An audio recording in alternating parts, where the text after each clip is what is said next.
Now, a lot of you might get stuck thinking that you should have exposed the narcissistic person for who they are, and because you didn't, you actually saved the narcissist's reputation. Well, it depends on what kind of reputation you're talking about. My name is Kevin, and this is The Royal We.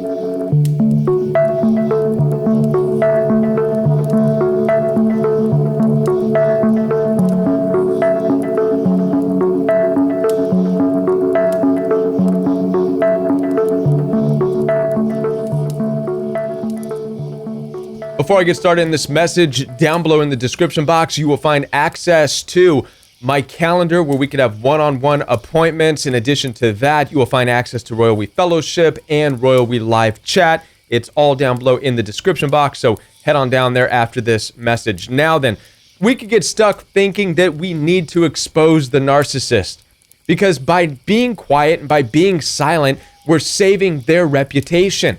Well, my response to that is it depends on what kind of reputation you're talking about. I think that we have some of our own grandiose ideas of what exactly the narcissist's reputation is. So let's go ahead and talk a little bit about that. First of all, if we're talking about exposing the narcissist to their own family, and by not doing so, we are saving their reputation, well, let's first consider that the family of the narcissist is actually nothing more than enablers. They know exactly who and what the narcissistic person is. They know how mean and cruel and disgusting of a life they actually live.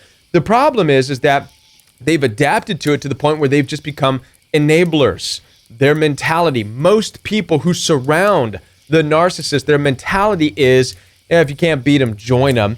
And in doing so, they enable the narcissistic behavior.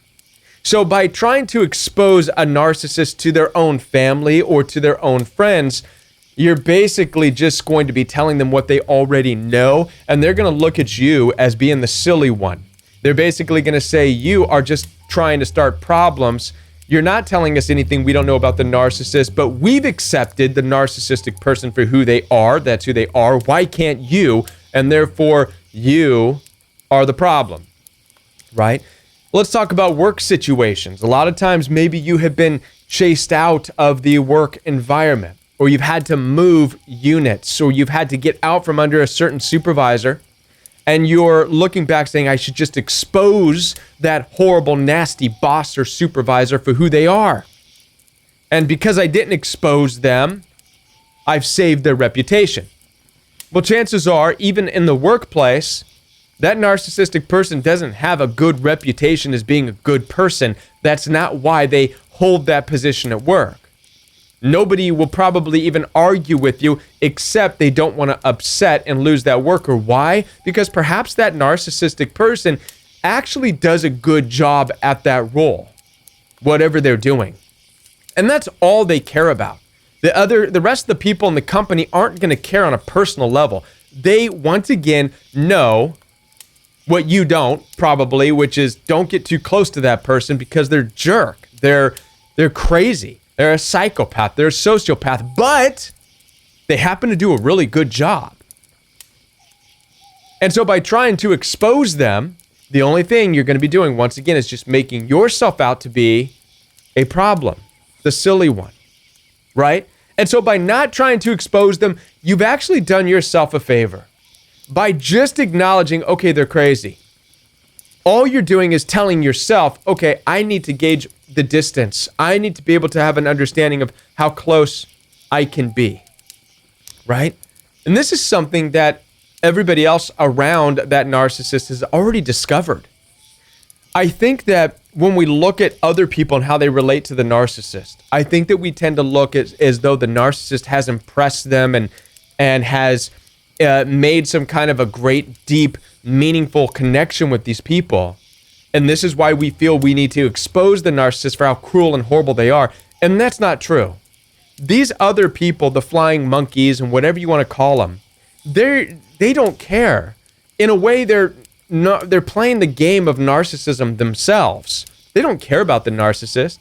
They probably don't have any outside dealings. You'll never see them really going over to their house or anything. Maybe, but even if they do that, they're still playing a game.